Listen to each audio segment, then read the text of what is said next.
Hi, I'm Sarah with WTI, and I want to tell you all about these beautiful plant pots. Nothing makes me happier than being surrounded by sunshine and plants. So my summer goal for this year was to become a plant hoarder, and I've got to tell you that it's been a fun journey so far, and these beautiful planters from Net Tribe have helped me toward my goal. I love the whiskey barrel design on these planters. It gives my garden kind of a rustic feel that I love. These planters come in 8 different sizes for you to choose from, and you get a set of 4 with each size.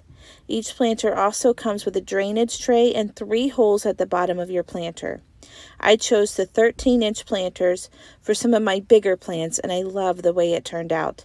These planters are lightweight, so they're easy to move around wherever you want to, but also durable enough to withstand the outside rain and sun.